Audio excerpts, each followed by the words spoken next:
পুনৰ জলস্তৰ বৃদ্ধি পাইছে দিখৌ নদীৰ নাজিৰাত বিপদসীমাৰ ওপৰেৰে বৈছে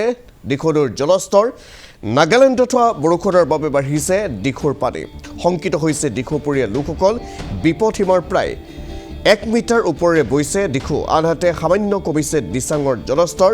দিখৌ নদীয়ে পুনৰ প্ৰলয়ৰ সৃষ্টি কৰাৰ আশংকা এতিয়া দেখা দিছে নাগালেণ্ডত বৰষুণ অব্যাহত আছে বৰষুণৰ বাবে বাঢ়িছে দিখৌৰ জলস্তৰ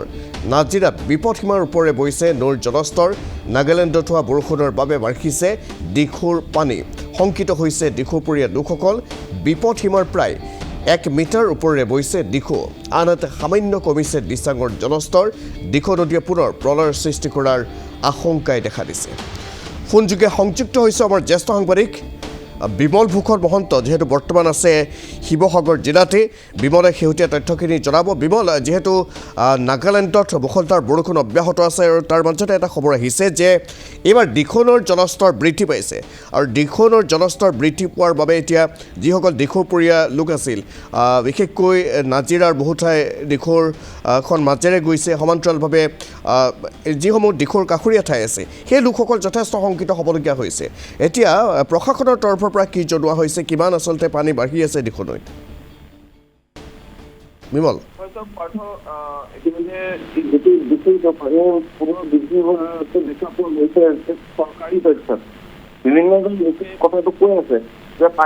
আপোনাৰ অডিঅ'টো স্পষ্টকৈ পোৱা নাই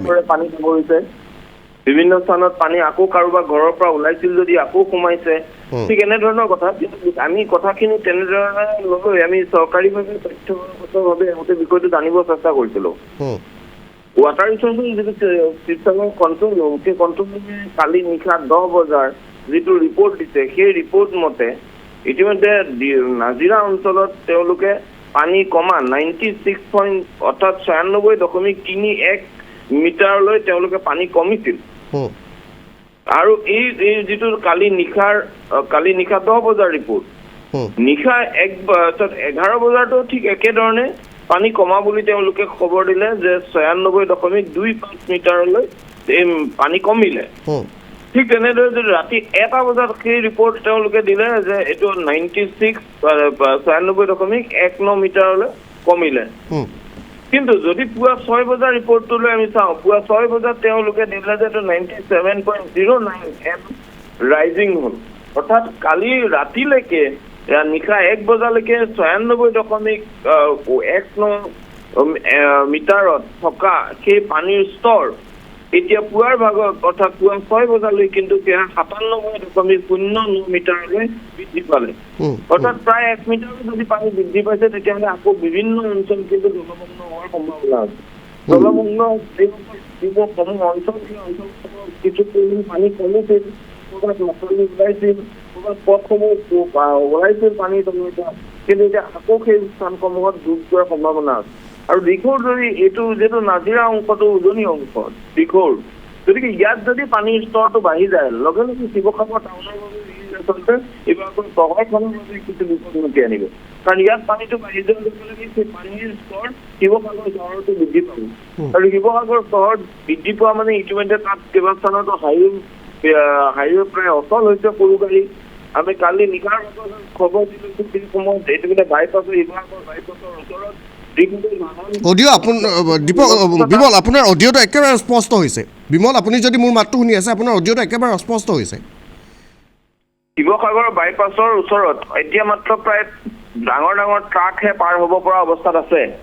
যদিহে 1 মিটাৰ পৰ্যন্ত পাৰ্থত যদিহে পানীৰ স্তৰ বৃদ্ধি পায়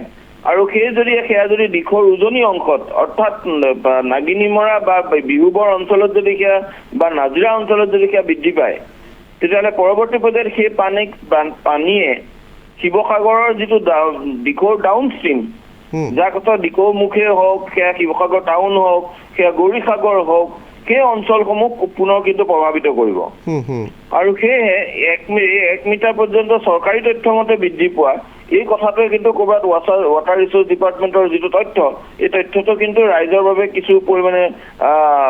ঋণাত্মক এটা কথা কঢ়িয়াই আনিছে বাৰ্তা আৰু ঋণাত্মক বাৰ্তাটো কঢ়িয়াই অনাৰ লগতে আমি এই কথাখিনি কোৱাৰ কাৰণ এইটো যে সকলো সজাগ হওক সকলো সতৰ্ক হওক যদিহে কাৰোবাৰ এনেধৰণে ঘৰৰ পৰা জাষ্ট পানী ওলাইছে, কাৰোবাৰ যদি পথটো জাষ্ট ওলাইছে, গতিকে এনেধৰণৰ এটা পৰিৱেশ যদি হৈছে তেতিয়াহ'লে তেওঁলোক পুনৰ সতৰ্ক হওক, পুনৰ বুৰ যাব পাৰে।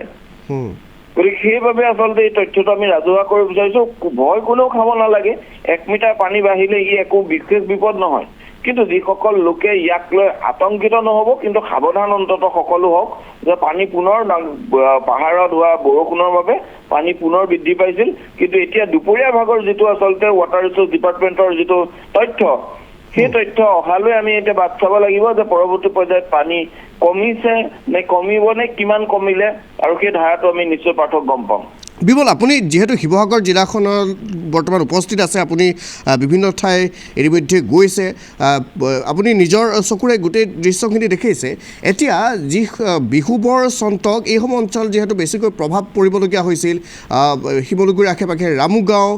এনেধৰণৰ অঞ্চলসমূহ বহু প্ৰভাৱিত হৈছিল। এতিয়া তাত পানীৰ পৰিমাণটো কেনেধৰণৰ, কিমান কমিছে পানী?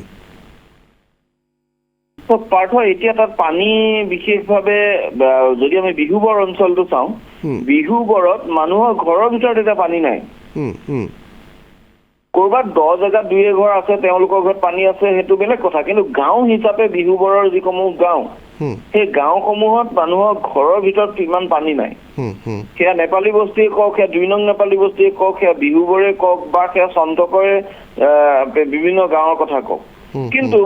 গাঁওসমূহত থকা সেই যিবোৰ ঘৰ আছিল, বহু ঘৰ নদীয়ে উটুৱাই লৈ গ'ল। নদীত ঘৰে নাই, আজি তাৰিখত ভেটিটো আছে। বহু স্থানত সেই যি গৰু বা যিসকল লোক, তেওঁলোকে ঘৰৰ ভিতৰত বা চাদৰ ওপৰত ক'ৰবাত আশ্ৰয় লৈ থাকিল। এতিয়া পানী শুকাইছে, তেওঁলোক নামি আহিছে, কিন্তু তেওঁলোকৰ ঘৰটো আছে হয়, যিহেতু এইটো RCC ঘৰ উটুৱাই নিব নোৱাৰিলে,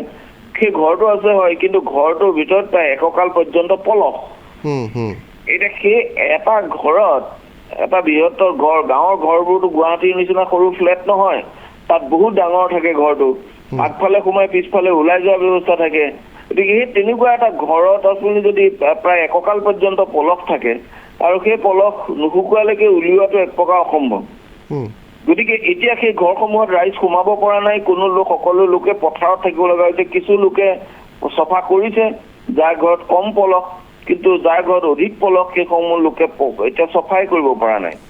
যদি আপুনি আৰু অলপ ডাউনলৈ আহে, চন্তক পাৰ হৈ অহা ডাউনৰ কিন্তু দেখা পোৱা গৈছে বহু লোকৰ ঘৰত আজিৰ তাৰিখতো পানী আছে। বহু গাঁৱত এই মুহূৰ্ততো ৰাস্তাত পানীৰ তলত আছে। অৰ্থাৎ সেই পাহাৰৰ পাদদেশত, নাগালেণ্ডৰ পাহাৰৰ পাদদেশৰ গাঁও কেইখন যদিও পানীৰ পৰা ওলালে, কিন্তু পিছৰ গাঁওসমূহ এতিয়াও পানীৰ পৰা ওলোৱা নাই।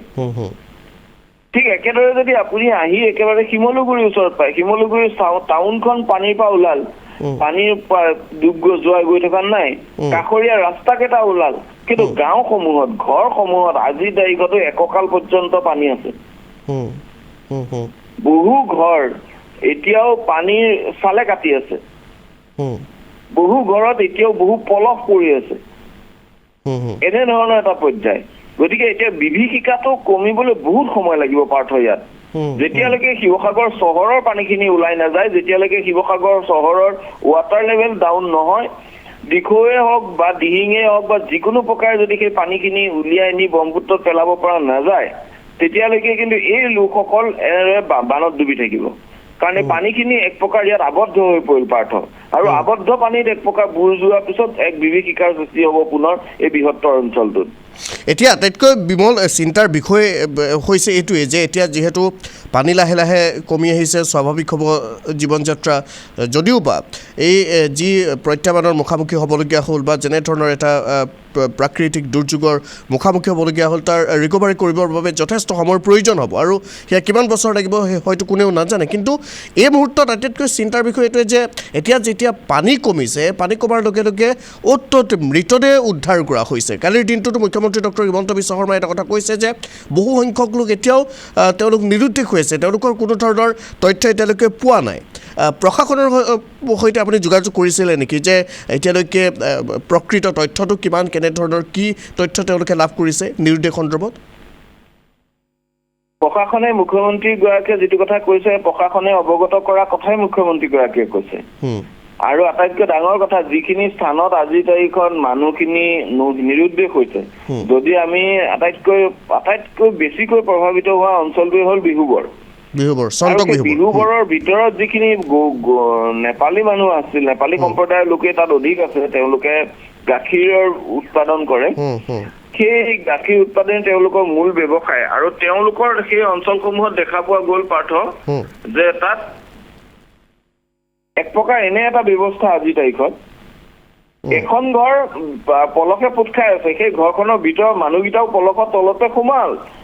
নে জাবৰে লৈ গ'ল নে বানপানীয়ে উটাই নিলে সেই কথাটো খবৰ কৰিবলৈ যাব পৰা অৱস্থা তাত নাই প্ৰশাসন কেনেকে যাব প্ৰশাসনৰ গ'লেওতো কোনোবা মানুহে পঠাব লাগিব ন গতিকে তালৈ সেই অঞ্চললৈ গৈ তাত খবৰ কৰিবলৈ ঘৰটোৰ ভিতৰত মানুহ সোমাই আছে নেকি আবদ্ধ হৈ আছে নেকি নে তেওঁলোক বাচি আছে যদিও খবৰটো ল'বলৈ কোনো যাব পৰা পৰিৱেশ এটা তাত আজিৰ তাৰিখত পাৰ্থ নাই 2 নম্বৰ কথা যদি বাচি আছে তেনেহ'লে সেই অঞ্চলটো কাৰো মোবাইল নাই চব বানপানীয়ে লৈ গ'ল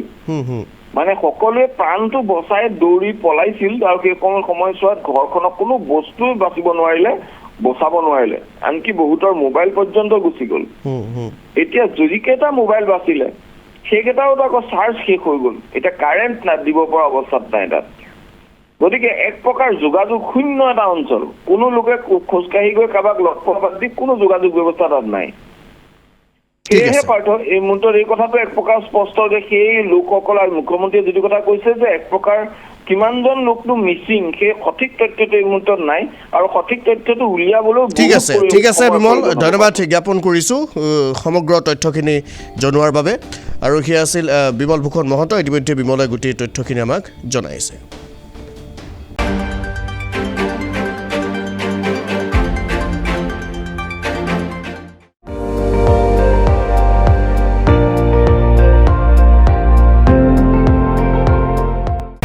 আপুনি চাই আছে ND24 সৰ্বশ্ৰেষ্ঠ নহয় সৰ্বোত্তমৰ দৌৰ